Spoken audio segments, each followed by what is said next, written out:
মনটা শুধু খুঁজে দিবানিশি কে মনে করে বলবো গো দয়াল কে মনে করে বলবো গো দয়াল তোমায় ভালোবাসি আল্লাহ আল্লাহ আল্লাহ আল্লাহ আল্লাহ আল্লাহ নামেতে এত মধু এই নামেতে এত মধু জাহানি তো আগের দয়া জাহানি তো আগে যতই জপি নামটি তোমার যতই জপি নামটি তোমার ততই মধুর লাগে রে দয়া ততই মধুর লাগে আল্লাহ আল্লাহ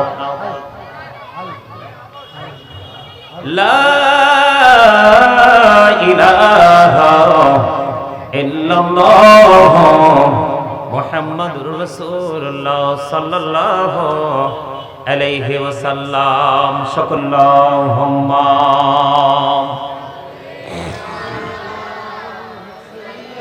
সাইয়্যিদিনা মাওলানা মুহাম্মদ ওয়া আলা আলিহি মোহাব্বতে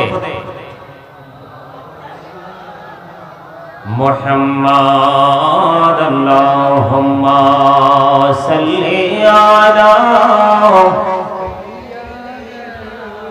মাওলানা মুহাম্মদ ওয়া আলা আলিহি মাওলানা মুহাম্মদ ওয়াসিকি হইয়া পড়ো দরুদ মশক তোমার মদিনা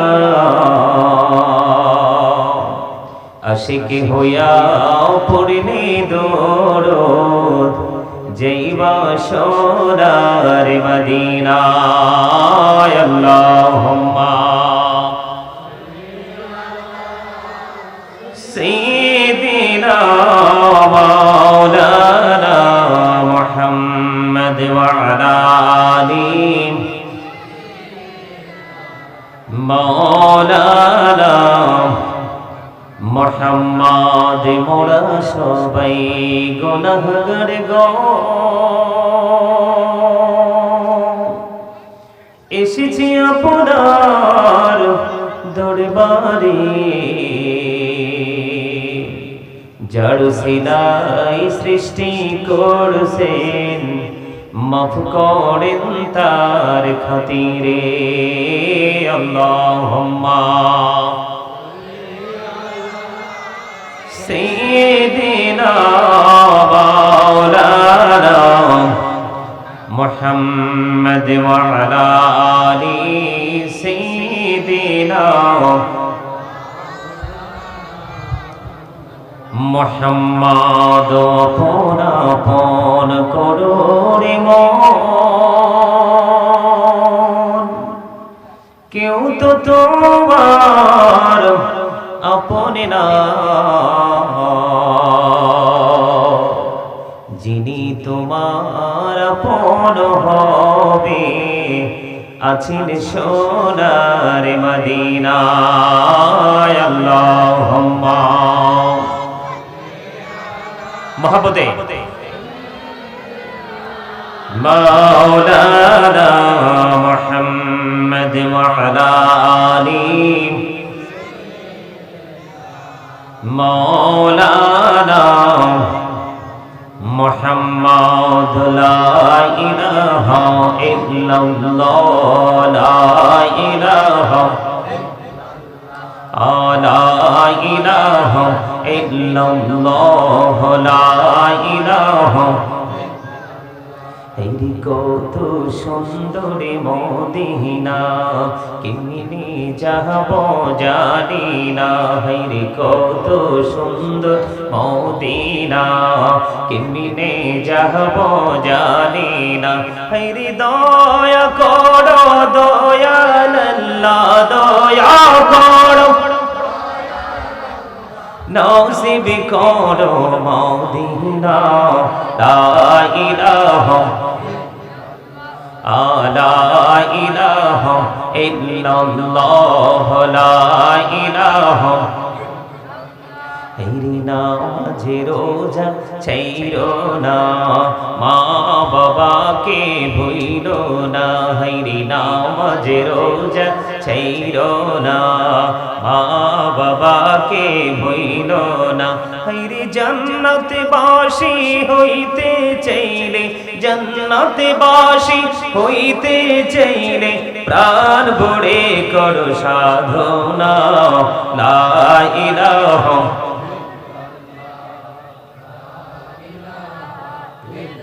لا إله إلا الله محمد رسول الله صلى الله عليه وسلم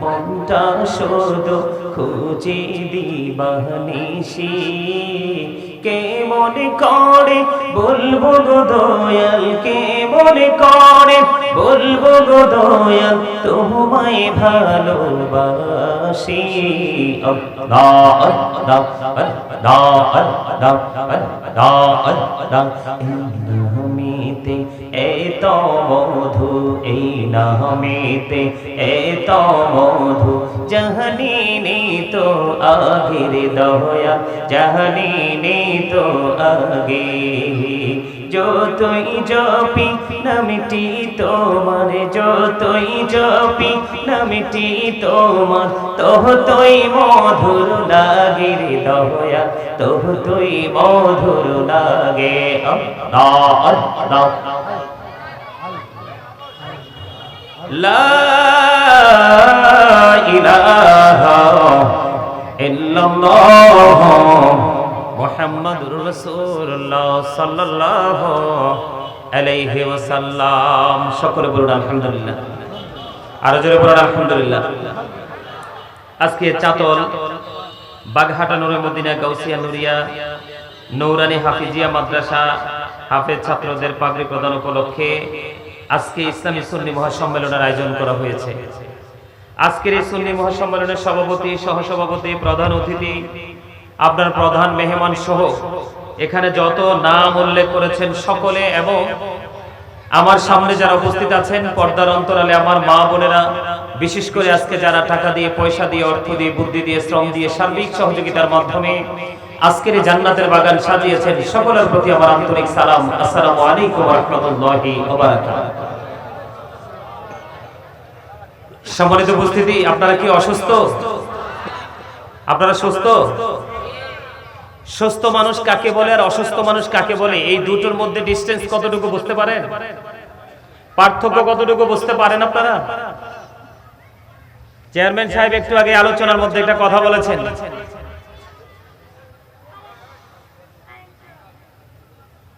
হৃদয়ের চোখের কথা বলেছেন হৃদয়ের চোখের কথা তিনি বলেছেন হৃদয়ের যেমন চোখ আছে তেমন কানও আছে এই স্টপ ইউর মাউথ এভরিবডি সকলের জবানকে বন্ধ রাখতে হবে এটা হচ্ছে আমার ফার্স্ট কন্ডিশন আমার সেকেন্ড কন্ডিশন হলো you listening my lecture very attentively আমার কথা সবাইকে মন দিয়ে শুনতে হবে থার্ড কন্ডিশন হলো আপনি যদি বলেন আই সে ডোন্ট অ্যাকসেপ্টেবল আমি বলবো I say go to your seat out of sight আপনি বাসায় চলে যাবেন এটা কোনো শুটিং স্পট নয় যে আপনি দেখে দেখে দাঁড়িয়ে দাঁড়িয়ে দেখে দেখে পরিদর্শন করে এখান থেকে স্থান ত্যাগ করবেন, প্লেসটা চেঞ্জ করে ফেলবেন। এটা এতটা গুরুত্বপূর্ণ একটা জায়গা, যদি এই পৃথিবীর মানুষ জানতো কার আগে কে আসবে, কার আগে কে বসবে, কার আগে কে কথা শুনবে, সে কম্পিটিশন করতে গিয়ে লটারির মাধ্যমে আজকের এই জান্নাতের বাগানে আসতো। এই বর্তমানে বাংলাদেশের ম্যাক্সিমাম মানুষ নির্বোধ, ম্যাক্সিমাম মানুষ গাফেল, ম্যাক্সিমাম মানুষ সেন্সলেস। এই যে ছোট্ট একটা মাসুম বাচ্চা বলে গেছে, আপনাদের এখানে এই বাচ্চা মেয়েটা কি বক্তব্য দিয়েছে আপনারা খেয়াল করেননি?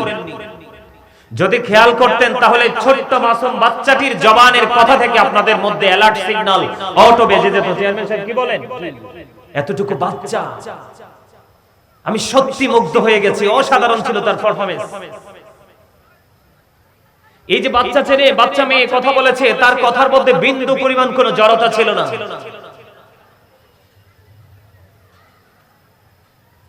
এখান থেকে আপনাদের শিক্ষা নেওয়া উচিত। সম্মানিত উপস্থিতি, আমি অনেক দূর থেকে এসেছি, আমি এইদিকে আসি না আলোচনা করতে। ফজলু ভাইয়ের সাথে আপনি আলোচনা করলে বা কমিটির সাথে আলোচনা করলে বুঝতে পারবেন ওনারা কত কথা বলে আমাকে আনছে এখানে। যাই হোক, আল্লাহ কবুল করেছে, আপনাদের কাছে এসেছি। আমি আপনাদেরকে টিচিং দিতে আসছি, আমি আপনাদের টিচার। যদিও আপনি আমার বাবার বয়সী, চাচার বয়সী, দাদার বয়সী, এই মুহূর্তে আপনারা সবাই আমার স্টুডেন্ট। আমি যতক্ষণ আলোচনা করব, আপনারা যদি আমাকে টিচার মেনে যদি বসতে পারেন, যে ইনস্ট্রাকশন দিচ্ছে আমাদেরকে আমাদের টিচার, আমাদেরকে টিচিং দিচ্ছে, আমি প্রেজেন্ট এন্ড ফিউচার, বর্তমান এবং ভবিষ্যৎকে আমি ব্রাইটনেস করব, আলোকিত করব, গ্লেজি করব, সেই মেন্টালিটি যদি আপনার মাথায় থাকে, তাহলে আপনি এখানে বসেন, কিছু নিয়ে যেতে পারবেন। নামাজ পড়লেই নামাজি না, মাহফিলে আসতে পারলেই শ্রোতা না, দান করতে পারলেই দানবীর না। আপনার হৃদয়ের গভীরে যে জায়গা পৃথিবীর কোন মানুষ ঢুকতে পারে না, একমাত্র ঢুকে যিনি সৃষ্টি করেছেন সেই স্রষ্টা, সেই জায়গায় আপনার হৃদয় রাজ্যের ছোট্ট একটা অপশন আছে, সেখানে শুধু এতটুকু জিনিস রাখবেন। ওই যে তিনি বলেছেন স্বাদের কথা, স্বাদ কি জিনিস আপনারা তো বুঝেনি না। এই জন্য আপনার জীবনে শিক্ষার অনেক বেশি প্রয়োজন। কাল হাসরের ময়দান আপনি বলবেন আমি জানি নাই, বুঝি নাই, শিখি নাই, নো এক্সকিউজ।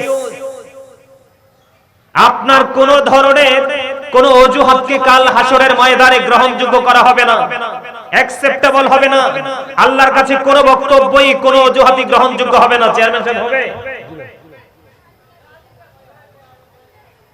আপনি কি মনে করেছেন আপনি এদের দুনিয়াতে আসছেন, অটো বড় হয়ে গেছেন, ইনকাম করতেছেন, খাবার খাচ্ছেন, আবার চলে যাবেন, আপনার কোনো হিসাব হবে না? বিষয়টা এমন নয়। সম্মানিত উপস্থিতি, এখানে আজকে মুসল্লি, সত্যিকারের মাহফিলের শ্রোতা যারা, তারা এখানে আসবে আজকে গুনাহ নিয়ে, তারা এখান থেকে বের হবে নিষ্পাপ হয়ে। শুধু কিসের কারণে জানেন? শুধু তার মানসিকতাকে পরিবর্তন করার কারণে। সফল হতে হলে আপনার মধ্যে দুটি গুণ রাখতে হবে সমন্বয় করে। কয়টি? কথা বলেন, কয়টি? দুটি। একটা হলো আল্লাহ রাব্বুল আলামিন বলেছেন আল্লাযীনা আমানু, যারা ঈমান এনেছে, ওয়া কানু ইয়াত্তাকুন, এবং তাকওয়া অবলম্বন করেছে, লাহুমুল বুশরা, তাদের জন্য সুসংবাদ, ফিল হায়াতিদ দুনিয়া, দুনিয়ার জীবনে, ও ফিল আখিরা, এবং পরকালের জীবনে। আওয়াজ করে বলেন না সুবহানাল্লাহ। আর আরো জোরে বলেন। এই জন্য আমি আপনাদেরকে বলেছি আপনারা অসুস্থ, শারীরিক ভাবে না। এই শারীরিক ভাবে দেখতে মোটা সোটা, বড় সরো, একটু স্ট্রং থাকলেই তাকে সুস্থ মানুষ বলে না। সুস্থ মানুষ হলো যার ভিতরের মানুষটা সুস্থ, তাকেই সুস্থ বলা হয়। আপনারা কি আমার কথা বুঝেন? আরো জোরে বলেন, বুঝেন? এই মিয়া, আপনাদের কি গায়ে জোর নাই, শক্তি নাই? শক্তি নাই তো শক্তি থাকলে আপনাদের আওয়াজ এত ছোট কেন? আপনারা তো গ্রামের মানুষ, আপনাদের এখানে সব খাবার পিওর। আমার সাথে যারা আসছে ওনারা আপনাদের এখানে খাবার খেয়ে অত্যন্ত সন্তুষ্ট। ওমা আলহামদুলিল্লাহ বলেন না কেন? ওরা বলতেছি অনেক স্বাদ হয়েছে। স্বাদ তো হবে, গ্রামের মানুষ সহজ সরল হয়,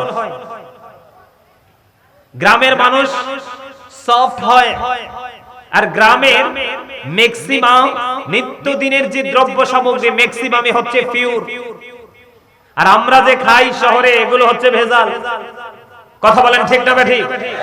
আপনাদের সব সাইড তো অ্যাক্টিভ, তাহলে আপনাদের কথা, আপনাদের বডি ল্যাঙ্গুয়েজটা কেন দুর্বল? দুর্বল ইমানদারের চাইতে আল্লাহ রাব্বুল আলামিন শক্তিশালী ইমানদারকে বেশি পছন্দ করে। দুর্বল হবেন না সবল হবেন? আরো জোরে হাত তুলে দেখান, দুর্বল হবেন না সবল হবেন? আরো জোরে। এখনো আসে না, 35% আসছে। আরেকবার দিব, আসছি তো আপনাদেরকে আরেকবার না একাধিকবার আপনাদেরকে আওয়াজ দেওয়ার জন্য, কথা শোনানোর জন্য। আমি ছোট্ট ছোট্ট টপিকস আকারে আজকে আপনাদের সামনে আলোচনা করব। আপনারা কি শুনবেন? সবাই কে কে শুনবেন? দুই হাত একদম সোজা করে, এইভাবে এইভাবে একদম সোজা করে। সবাই শুনতে রাজি? যদি সবাই শুনতে রাজি থাকেন, আমার একটা কথা রাখতে হবে। ফার্স্ট টাইম আপনাদের কাজ হলো, আপনাদের সামনে যে গ্যাপ আছে, ফাঁকা জায়গা আছে, ফিল আপ করতে হবে একবারে এইভাবে। সবাইকে, সবাই সামনে আসেন, পিছনটা একদম খালি পড়ে থাক। আপনারা আমার সামনে চলে আসেন একবারে কাছে, যেন আমি আপনাদেরকে দেখে দেখে আলোচনা করতে পারি। ওই পাশটা সহ একবারে কাছে চলে আসেন। আর যাদের চলে যাওয়ার প্রয়োজন এই সুযোগে চলে যান। কি বলেন?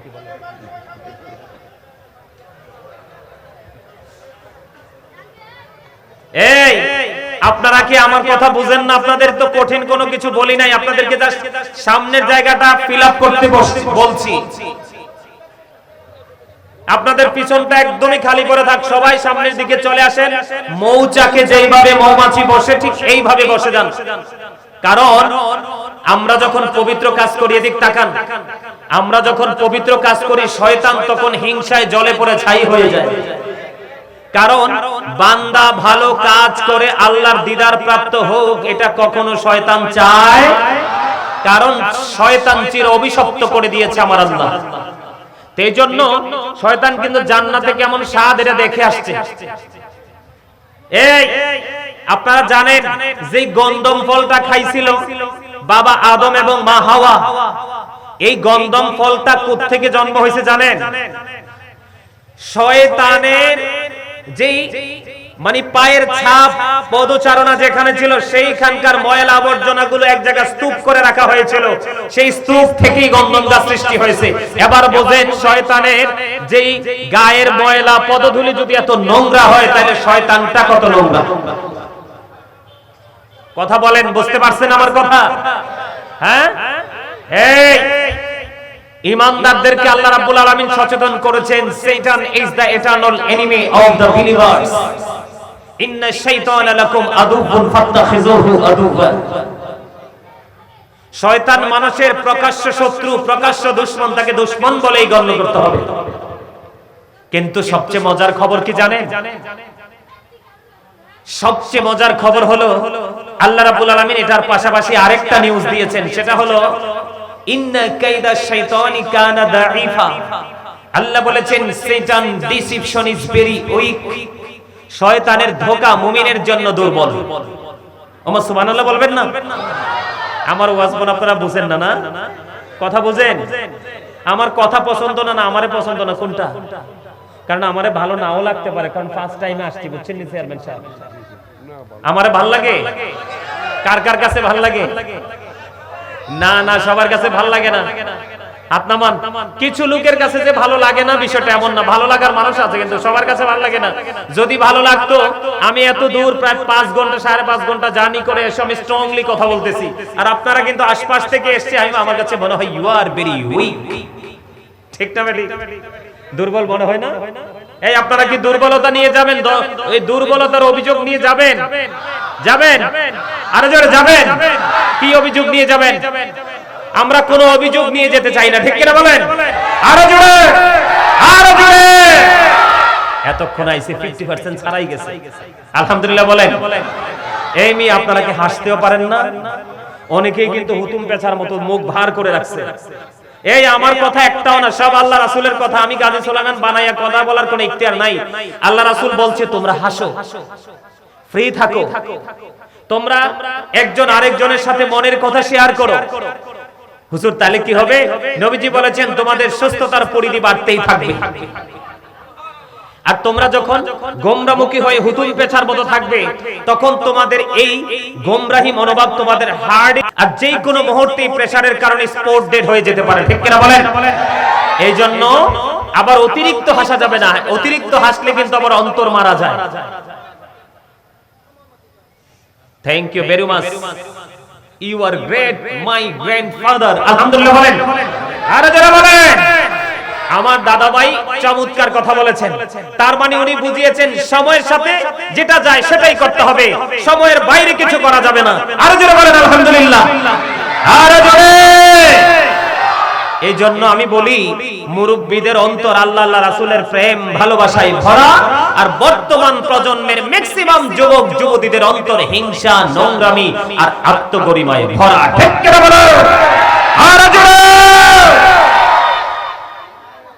এই যে মুরব্বী আমার পাশে বসে আছে, এই যে মুরব্বী আমার পাশে বসে আছে, দর্শক সারিতে বসে আছে, আমি আজকে বলে যাই এই মুরব্বী মানুষগুলো যখন এক সময় থাকবে না, আপনাদের এই জায়গাটা হয়ে যাবে অনেক বেশি নোংরা।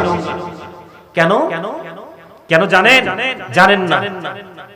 এই যে দেখছেন মোবাইল, দেখছেন এটা বিষাক্ত সাপের চাইতে ভয়ঙ্কর। পৃথিবীর যে আপনার জীবন্ত সাপগুলো যখন কোনো মানুষকে সবল বাড়ে, তখন সেই সাপের বিষ নামানোর মেডিসিন কিন্তু পৃথিবীর বুকে আছে। কিন্তু এটা এত বিষাক্ত সাপ, এই সাপের সবল থেকে বিষ নামানোর ওঝা এখনো বাংলাদেশে পৃথিবীতে জন্ম হয় নাই। এই নিয়ে আমরা ছিলাম গুড ক্যারেক্টার সম্পন্ন পারসন এন্ড পিপল, আর আমরা হয়েছে এখন ক্যারেক্টারলেস পারসন। ঠিক কি বলো? আমরা ছিলাম চরিত্রবান, এখন হয়েছে আমরা চরিত্রহীন। তার কারণ আমাদেরকে চরিত্রহীন বানিয়েছে এই মোবাইল। কথা বলেন, আওয়াজ দিতে হবে, না হয় আমি সোজা নেমে যেদিকে যাচ্ছি সেদিকে চলে যাব। ঠিক বলছি? আমার মুরব্বী বাবারা কিচ্ছু বলবেন না, আমার যুবকরা বলবে। যুবকরা তোমরা বলো, আমার কথা কি তোমাদের কাছে ভালো লেগেছে, সঠিক মনে হয়েছে? এবার আমি তোমরা যেহেতু সঠিক মনে হয়েছে আমাকে বলেছো, আমার কারণ আমি এই কথাগুলো বলার কারণ হচ্ছে আমার আলোচনায় হচ্ছে গান, শিক্ষা, টিচিং। আমি তোমাদেরকে ক্লাস করাচ্ছি, স্পেশাল ক্লাস। আমি তোমাদেরকে ইনস্ট্রাকশন দিচ্ছি স্পেশাল ভাবে, কারণ আমি চাই আজকের পর থেকে তোমাদের লাইফ স্টাইলটাকে তোমরা চেঞ্জ করে ফেলো, ফিউচারকে ব্রাইট করার জন্য তোমাদের মনের মধ্যে প্রতিযোগিতা তৈরি হোক, এটা আমি চাই। এই জন্য আমি আজকে একটা আয়াত তেলাওয়াত করেছি। এই কথা বলা যাবে না, একদম just silent, stop your mouth everybody. একদম ফার্স্ট টু লাস্ট পর্যন্ত আপনার জবানকে কি করতে হবে? সাইলেন্ট করে রাখতে হবে। বলে হুজুর আপনার এই কন্ডিশন মানি না। আমি বলবো আপনি সোজা বের হয়ে আপনার বাসায় গিয়ে ফ্যান বা এসি ছেড়ে আপনি ভালো করে ঘুমান। তবে এই ঘুম ঘুমাইতে গিয়ে ঘুমাইতে ঘুমাইতে কবরে যাবেন, ওখানে গেলে বুঝবেন ঘুম যে কত অভিশপ্ত। আমি ছোট্ট একটা আয়াত আজকে তেলাওয়াত করেছি, আইয়ুহাল্লাযীনা আমানু কু আনফুসাকুম ওয়া আহলিকুম নারা। আল্লাহ বলেছেন, O believers, save yourself and your families from the fire.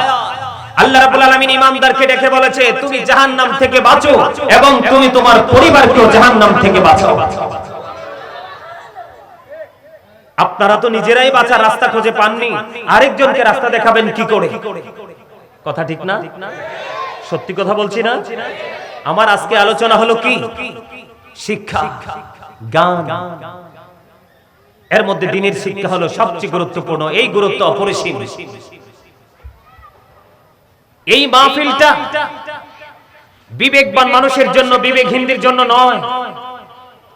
আজকের এই প্রোগ্রামটা সেন্স এবিলিটি সম্পন্ন পারসনদের জন্য, সেন্সলেসদের জন্য নয়। এটা যে কত বড় নিয়ামতে পরিপূর্ণ একটা বাগান, এটা মুমিন ছাড়া কেউ বুঝতে পারে না। এই যে মোবাইল আমি দেখালাম, বিষাক্ত সাপের চেয়েও খারাপ। এটা যতটা খারাপ তার চেয়ে বড় খারাপ করেছে এটার মধ্যে বেঈমান কাফের মুশরিকদের সংস্কৃতির চর্চা। কথা বলেন না? এই বেঈমান কাফেরেরা মুসলমানদের কি বন্ধু না শত্রু? শুধু শত্রু নয়, তারা হচ্ছে আমাদের এগেনিস্ট। কি? এরা হচ্ছে আমাদের এগেনিস্ট পার্টি। তার মানে আমাদের শত্রু পক্ষের দল। ঠিক কিনা বলেন? এটা আমার কথা না বাবা, আল্লাহ রাব্বুল আলামিন পবিত্র কালামে হাকিমে এনশিওর করেছেন। আল্লাহ রাব্বুল আলামিন বলেছেন, the heretics are the eternal enemy of the believers. আল্লাহ রাব্বুল আলামিন বলেছেন, ইন্নাল কাফিরিনা কানু লাকুম আদুওয়াম মুবিনা। আল্লাহ রাব্বুল আলামিন বলেছেন, বেঈমান কাফেরেরা হলো মুসলমানদের প্রকাশ্য শত্রু। আওয়াজ তুলে বলেন না নাউজুবিল্লাহ। আরে আরো জোরে বলেন নাউজুবিল্লাহ। বলেছে কে? এবার আসেন, আল্লাহ বলেছে আপনার আমার, আমরা যারা ঈমানদার মুসলমান, আমাদের প্রকাশ্য শত্রু কারা? বেঈমান কাফেরেরা। বলেছে কে? আল্লাহ। সে আল্লাহ রাব্বুল আলামিন আরো বলেছেন, আল্লাহ বলেছেন, বান্দা তোমরা খেয়াল করো, তোমরা শোনো। আল্লাহ রাব্বুল আলামিন বলেছেন, উইদ্দাতিল কাফিরিন। এই বেঈমান কাফেরদের জন্য আল্লাহ বরাদ্দ করে রেখেছে জাহান্নাম, যেটা হলো অবর্ণনীয় কষ্টের জায়গা, যেটাতে তারা অনন্তকাল শুধু কষ্ট পেতে থাকবে। আর ঈমানদার যারা, আমরা যারা ঈমানদার, এদিক তাকান, আমরা যারা ঈমানদার, আল্লাহ রাব্বুল আলামিন বলেছেন উইদ্দাতিল মুত্তাকিন। আল্লাহ মুত্তাকিনদের জন্য বরাদ্দ করে রেখেছে জান্নাত। আল্লাহ বলবে ইউ গো টু প্যারাডাইস। আর বেঈমান কাফের মুশরিকদের জন্য আল্লাহ রাব্বুল আলামিন মেসেজ দিয়েছেন, you have to go to hell. তোমাদেরকে মাস্ট বি চলে যেতে হবে জাহান্নামে। আওয়াজ তুলে বলেন না নাউজুবিল্লাহ। তাহলে একটা হলো চির সুখের জায়গা, আর একটা হলো চির দুঃখের জায়গা। এই সুখ এবং দুঃখ, ভালো এবং মন্দ, হাসি এবং কান্না, আলো এবং আঁধার, এই দুটোর মধ্যে ডিসটেন্সটা তৈরি হলো। একটা হলো আল্লাহ আল্লাহ রাসূলকে বিশ্বাস করে, আল্লাহ আল্লাহ রাসূল যেই যেই জায়গায় বিশ্বাস রাখতে বলেছে সেই সেই জায়গায় যারা বিশ্বাস করে তারা হলো ঈমানদার। আর যারা বিশ্বাস করে না, যারা শয়তানের দলকে অনুসরণ করে, তারা হলো বেঈমান কাফের। ঠিক কিনা বলেন? এখন আমরা কোন দল? আমরা ঈমানদার। কি কে বলেছে? Thank you very much. চাচার আওয়াজটা ছিল খুব দারুণ। মানে ঈমানদারদের মতো বলিষ্ঠ কণ্ঠস্বর, এইভাবে কথা বলতে হবে। এদিক তাকান, রাসূল বলেছেন, বিলিভার্স লাভ দ্য প্রফিট। ঈমানদাররা আমি রাসূলকে ভালোবাসবে। সুবহানাল্লাহ বলেন। Hypocrites don't love the profit. মুনাফিকরা আমি নবীকে ভালোবাসবে না। নাউজুবিল্লাহ বলেন। আরে জোরে বলেছে কে? এটা হাদিস শরীফ। রাসূল পাক সাল্লাল্লাহু আলাইহি সাল্লাম বলেছেন, ঈমানদাররা রাসূলকে ভালোবাসবে, আর যারা রাসূলকে ভালোবাসবে তারাই ঈমানদার। আর মুনাফিকরা রাসূলকে ভালোবাসবে না। আল্লাহ রাসূল বলেছেন মুনাফিকরা রাসূলকে ভালোবাসবে না। এই রাসূলকে যারা ভালোবাসবে না, তাদের সম্পর্কে আল্লাহ রাব্বুল আলামিন একবারে মানে